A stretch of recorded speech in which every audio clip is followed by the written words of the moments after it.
whether it's your first time in Nice or you've been here before, one thing is for sure, you're gonna come to the old town.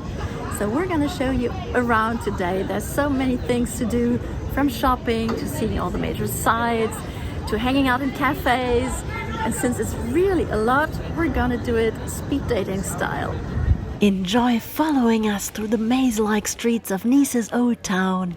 For easier navigation, we've categorized the places we're taking you to. Blue numbers indicate shopping spots. Green marks activities we suggest. Red represents restaurants across various price ranges.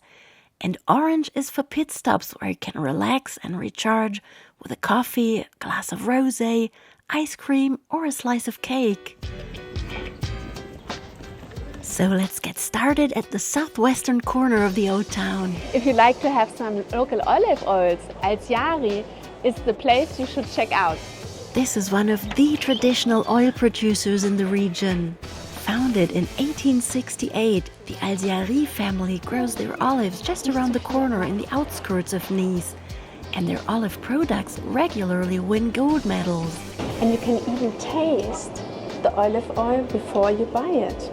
Apart from olives and oil, you can find gift boxes, kitchen utensils made from olive wood, and even honey and home-cooked jams. I'd like to show you Maison Auer now. It's an institution in Nice. It has been for many years. And they specialize in candied fruit and chocolate and all kinds of almonds covered in chocolate. Even if you don't have a sweet tooth, check out the magnificent interior of this confectionery, established by the Swiss Auer family that has been in the business since 1820. Just like its olive oil neighbor across the street, Maison Auer is well known to every local and has remained in the same family, now in its 6th generation. And while the chocolatey treats might be a bit tricky to take home in the summer, how about those candied fruits? Made from everything from fresh local lemons and oranges to cherries and their much acclaimed clementines. Behind me is one of the few bakeries here in the old town called Jeannot, and it's just next to the sea and next to the opera. For a quick snack, whether it's a sandwich, one of those local specialties like the onion tart called pissaladière, or even just a classic baguette that only the French truly know how to bake, there are always bakeries nearby. We're regulars at this one, just opposite Maison Auer. Now we're on our way to the famous flower market. But first, we take a quick left turn to show you a must-visit restaurant. If you're seeking authentic, fresh, and really delicious local cuisine in an intimate and cozy setting, La Miranda is the place to go. They're not open on weekends. Tables can only be booked online, and they don't accept credit cards. Why? Because they can afford to set these terms. Time for flowers. This market is a staple in Nice, where locals purchase their flowers every morning until around 1 p.m., except on Mondays, when instead of flowers, you'll find antiques all day long. Just a bit further down the road, the market stalls switch to offering souvenirs and fresh local produce. There are cafes on both your left and right, ideal spots for a break to watch the hustle and bustle of the market. This is a perfumer from Grasse, and you can actually find pretty gifts in there, very colorful things. See? Colorful! From tableware in various ever-changing designs to accessories, all the way to light dresses that are just perfect for summer on the French Riviera. Want to take back a souvenir from the Côte d'Azur? You can definitely spend some time browsing here. Ah yeah, we said perfumery. So of course you can also find fragrances concocted in Grasse. Getting a little hungry again? You can find some very typical snacks to go at Teresa's. She has this stand right on the flower market that gets very busy around lunchtime. Try out socca, made from chickpea flour and olive oil and baked in a wood-fired oven. Or sample pissaladière, the onion tart, or the local sandwich specialty, banbania. Teresa also runs a proper restaurant tucked away in one of the narrow alleyways of the old town, where all the food is prepared. So if you miss the market, you can always stop by there. Take you to the photography museum now. That is really small but features the greatest photographers, and it's tiny, so it's going to be a quick thing, and it's just €5. This museum, again located next to the flower market, is a real gem. We like its plain architecture a lot, but most of all, we admire the eclectic program they manage to put together every year. Just think of the exciting Helmut Newton exhibition when the museum first opened at this location back in 2016. Currently, until the end of May, you can view photographs by the late Henri Daumont, who became famous for his image captured at JFK's funeral, which Andy Warhol later reproduced in one of his works. Guess what? Even the beach is just across the street from the flower market. So take in the sea, enjoy the views, hop into the water, get some rest, or take a walk along the promenade. Don't forget to apply sunscreen. And now that you're here, we recommend treating yourself to coffee or lunch at one of the beachfront cafés. There are many along the promenade, stretching from here to the airport, with at least 3 directly opposite the old town. The choice is yours. They usually close down in winter and are reinstalled around Easter. Le Safari, one of many restaurants right here that locals and our friends, and especially locals, always tell us about. And we don't really know what's the difference between all the ones, but we trust them. We've been told by several people that we should absolutely try bagna cauda, and this is what I'm going to do next time whenever we have time here and go and have lunch. How about you try bagna cauda, raw vegetables with warm anchovy sauce? Sounds a little bizarre, so let us know what you think. If you want to take something home made in France, entirely made in France, then you should go to Trésor Public. And we've just saw that they are going to move, but we are pretty sure they are going to keep the concept. The new address is on your route from the flower market heading north. Expect gifts and souvenirs with a distinctly French touch. Treasures of all kinds, from clothes to candy. We have another cool coffee tip for you. And you can find it when you are next to the parapluie shop, which is cool also. And the coffee is right this road. The umbrella store on the corner, by the way, is another one that dates back to the 19th century, when English aristocrats needed protection from the rain and sun. The new owner has maintained its traditional look, but specializes in brass jewelry with a matching retro design. For us, it's time for a break.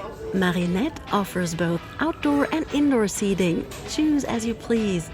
But before you sit down, make sure to check out the amazing cake counter.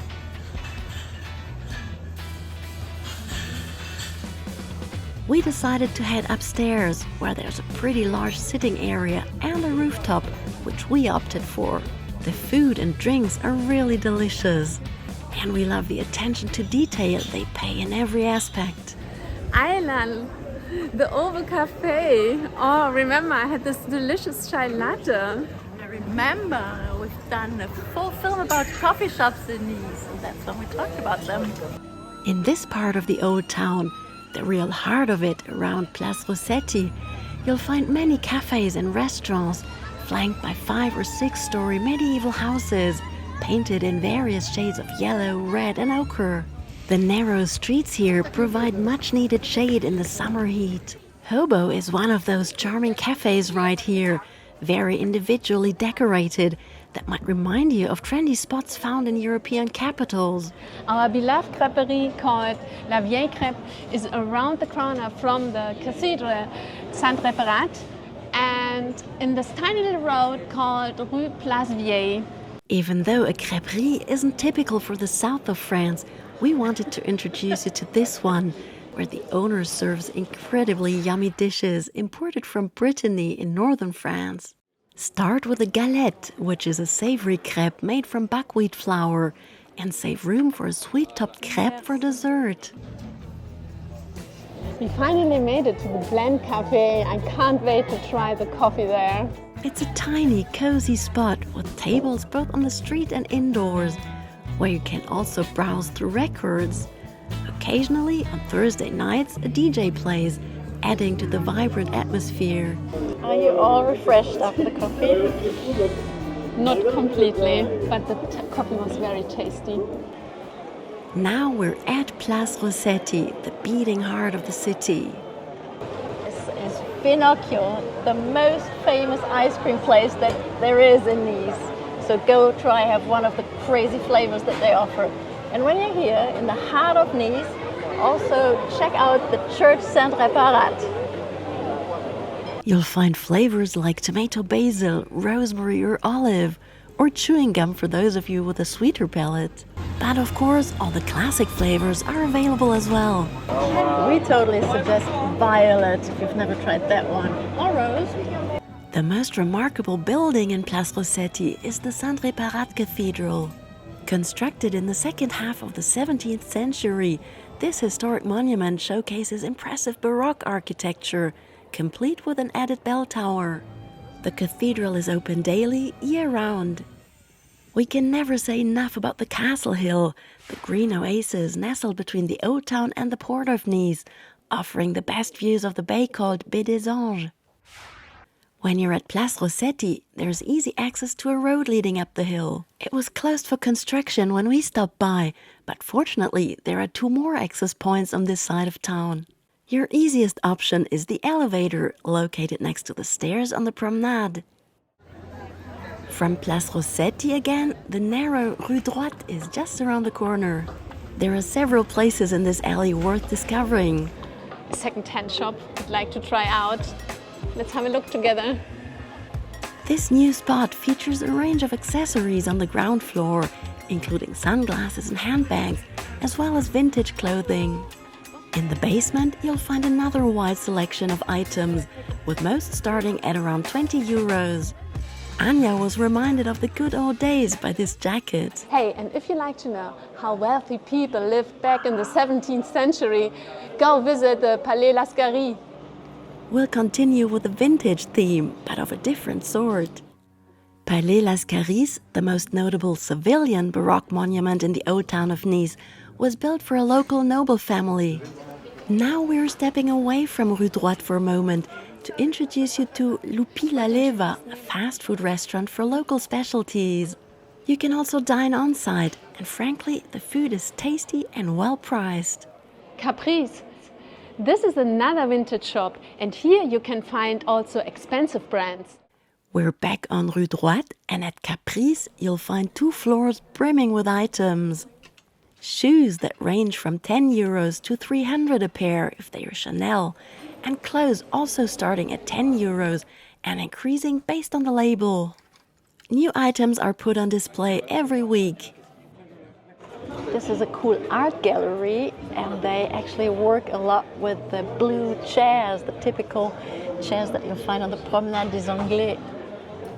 I found the perfect souvenir for you. Here at Nice, you can find the iconic blue chair, la chaise bleue, in all shapes and sizes, as well as jewelry made from aluminum and brass. Fish is a big deal in Nice for obvious reasons. However, don't expect to find local fish at this small market at Place Saint-François. It's open from Tuesday to Sunday in the mornings. Gallo, very much liked by locals too. Got a really Parisian style. This is one of the oldest and most authentic brasseries in Nice. Here, food and drinks are served all day long, from breakfast through dinner, including a happy hour in the late afternoon.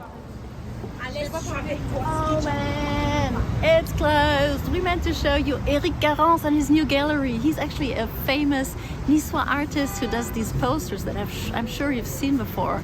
But we managed to hop in a couple of days later, just before publishing this video. So check out typical scenes from the French Riviera, depicted in Eric's unique retro style.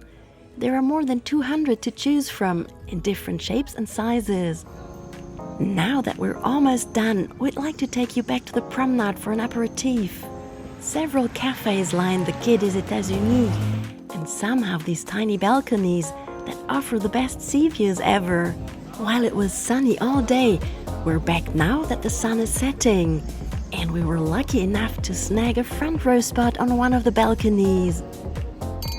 So cheers to the amazing old town of Nice. We really try to put as much in this video as possible, but there's so much to do in the old town, so these were our favorites, and we just leave something for you to discover on your own.